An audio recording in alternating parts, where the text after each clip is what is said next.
By transcription, Bidwell McCormick takes you behind the scenes in Hollywood. There doesn't seem to be anything that escapes glamorizing in Hollywood. No matter what it is, sooner or later they'll get around to making it appear more attractive. Well, the latest subject to undergo the Hollywood glamour treatment is ice. Yes, ice, the kind you skate on. For a recent picture, they needed pretty photogenic ice. Oh, the kind needed for Sonja Henne's picture, It's a Pleasure, which was recently made in Technicolor? Yes, that's it. So the studio set out to glamorize the ice. Now, how on earth could ice be glamorized? Well, first the freezing base was painted a brilliant green. Then, after water had been turned in and frozen solid, the color showed through and it looked mighty pretty under the powerful lights. However, when the first skater took off, it left a white trail behind him. Multiply that trail by 40 skaters, all crisscrossing, and it is easy to imagine how quickly the ice would become deglamorized. And then that was the cue for the technical crew to get in a bright idea, huh? Yes. They first raised the temperature a little to melt the ice to a depth of about a half-inch all over the rink. That accomplished, the crew of workers, equipped with spray guns, loaded with vegetable dye, literally painted the ice itself. Then they froze everything solid. When they were finished, the skating surface was prettier than ever, and what's more, the skate marks didn't show on the thin layer of ice, and it all photographed beautifully. Here are a few briefs about what the stars are doing. Boris Karloff will star in a picture titled Chamber of Horrors, inspired by Hogarth's famed drawing Bedlam. Dick Powell, currently on the nation's screens as co-star of RKO Radio's Murder My Sweet, will star in Cornered. This will be his second character role since he forsook crooning parts in pictures. Rawhide, story of a cowboy's rehabilitation in the most colorful period of the West, will continue the combination of John Wayne as star and Edward Dmytryk as director, which currently is making Back to Bataan. Tom Conway and Audrey Long will play the leading roles in RKO Radio's The Lie Detector, romantic comedy drama. New product of International Pictures will include Gary Cooper's western, Along Came Jones. Tomorrow is Forever, starring Claudette Colbert, Orson Welles, and George Brent, and the Sonja Henne Technicolor film, Countess of Monte Cristo. Philip Terry, currently featured in the gay romantic comedy with music, Panamericana, looks Irish, sounds slightly English, and was born in San Francisco. Spent his boyhood in the oil fields of Oklahoma and Texas. He likes clothes, but isn't foppish about them. He majored in English literature and math at Stanford, where he was a member of the Chi Psi fraternity.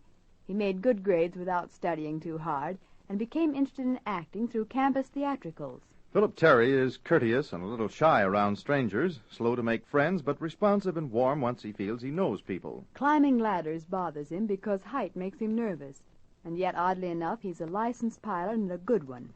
Passed his tests with unusually fine grades. He likes English and continental cooking. Doesn't care particularly for hunting or fishing, has no yen to retire to the country or even live any place but a metropolitan area. His screen tastes run to the heavily dramatic. He's an avid football and track fan, follows Stanford's athletic fortunes closely. He studied the classics and modern drama at the Royal Academy of Dramatic Art in London and toured the provinces playing stock. Philip Terry landed his first film contract by a screen test at one studio who turned it down, but through an error sent it to another who signed him the following week. He calls Mrs. Terry, who is better known as Joan Crawford, twice a day from the set. But if you want to make him flare, refer to him as Mr. Crawford. And now a word from your local announcer. By transcription, Bidwell McCormick takes you behind the scenes in Hollywood. Securing the props for a motion picture production is a gigantic task and has to be started long in advance of the actual shooting schedule. There was a case, for example, of RKO's radio screen version of Pearl Buck's novel China Sky, which was assigned for propping more than a year ago. Yes, and even before that, Gene Rossi, RKO property man, was preparing notes and collecting props against the actual time when they would be needed. For instance, such items were secured as a real hand-pumping fire cart, the kind which was used during the early days of the Jap attacks on Shanghai. That cart, I understand, had to be brought to this country by a carnival which fled the Orient. Yes, and the Chinese carrying poles had to be secured, the kind on which the coolies balanced loads for carrying over their shoulders, and real Chinese baskets had to be secured and laid away against the time they would be needed. A bamboo dipper with cherry wood handle, a Chinese water bowl and bathtub were some of the other items supplied, and they all had to be genuine because there was bound to be someone, and often many, in the audience who would notice the difference. Hollywood's storage rooms are chock full of quaint and interesting pieces. Many of them are not used for years at a time. And now here are some news briefs from the studios. Skinny Ennis has been signed for RKO Radio's musical, Radio Stars on Parade. Back to Bataan is the final title chosen for the John Wayne starring story of guerrilla warfare, hitherto called The Invisible Army. Lee Harline has completed the music for Bouquet of Lace, the feature ballet number in George White's Scandals of 1945. Joan Davis and Jack Haley will sing I Wake Up in the Morning and It's You. Voice of Japan's premier, Kuniaki Koiso, will be heard in RKO Radio's First Man into Tokyo. A transcription of the voice, exhorting Japs to sacrifice everything to repulse the enemy, has been secured by producer J. Robert Bren. It will open the story. Definite and final plans for Danny Kaye's next picture, initiated by Samuel Goldwyn before his departure for Europe and completed since his return, were announced by the producer. Goldwyn stated that The Kid from Brooklyn, starring Danny Kaye, would go before the cameras in Hollywood within the next few weeks. Randolph Scott, big, blue-eyed, and 6'2", learned to ride to Fox and Hounds in Virginia.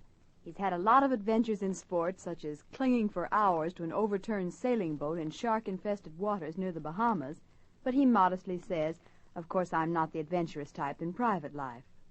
You're likely to overlook Randolph Scott's versatility on the screen.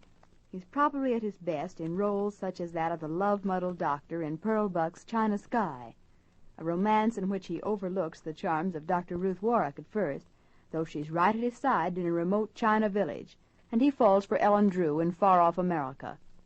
Scott's personal romantic history may have no bearing on such oversights, but to look at him, you'd guess he might be the fellow to do just that sort of thing, follow a principle, right or wrong, and admit his mistakes, if any, later.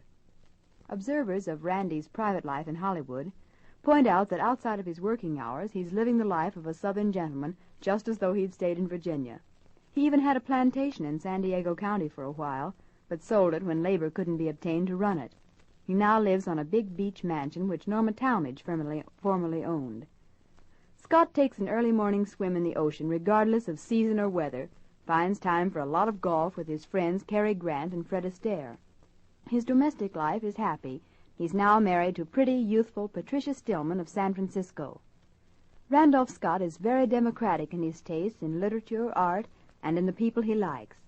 His modesty has buried in the past an excellent school athletic record, and he can still startle most folks by his ability to kick and pass a football. And now a word from your local announcer. By transcription, Bidwell McCormick takes you behind the scenes in Hollywood. Colored water has always been used on the Hollywood movie sets in place of wine or hard liquors, but now a substitute seems to be needed for cigarettes. I understand that Columbia Studios resorted to corn silk recently when they had to film so many scenes in which cigarettes were smoked in the Irene Dunn Alexander Knox picture, Over 21. Well, that's what I have been informed. On account of the studio's fast-dwindling stock, a new system was worked out by the property department whereby cigarettes were hand-rolled, and only the outer one-third section was actually tobacco. So that's how the corn silk came to be used, Well, that's the way the story goes. Studio experts recommended that the remaining space be filled with corn silk, because a survey showed that in 99% of all movie scenes, cigarettes are only smoked for a few puffs anyway. When Chester Morris and George E. Stone had to do a jitterbug number for a scene in the new Boston Blackie film, Surprise in the Night, the studio assigned Jewel McGowan, former California State Jitterbug champion, to coach them and act as their swing advisor. Jewel spent a couple of hours teaching them the proper steps and the rhythmic cavorting. "I think I have it clear in my mind," panted Morris at the end of the instruction, "but I'm not so sure my feet understand." Convinced that there's nothing an actor worthy of a name shouldn't know, Patriarch Charles Coburn, who's been a trooper for more than half a century, is putting his spare time between scenes on Columbia's Over 21 to good use. He's learning to do the samba. Shirley Temple will be the model for a national comic strip William Henne, New York cartoonist, disclosed in Hollywood recently. Henne has been commissioned to draw the strip, which will be based on the character of Corliss Archer in Kiss and Tell for newspaper syndication. Cornell Wilde has found Douglas Fairbanks Sr. an inspiration for his last two movie roles. In order to get atmosphere for his part of Aladdin in Columbia's Technicolor fantasy of Old Baghdad, 1001 Nights, Cornell purchased a 16mm print of Doug's old silent film, The Thief of Baghdad. Recently, when Cornell was cast in The Bandit of Sherwood Forest on the same lot, He sent out an SOS for a print of Fairbanks' Robin Hood.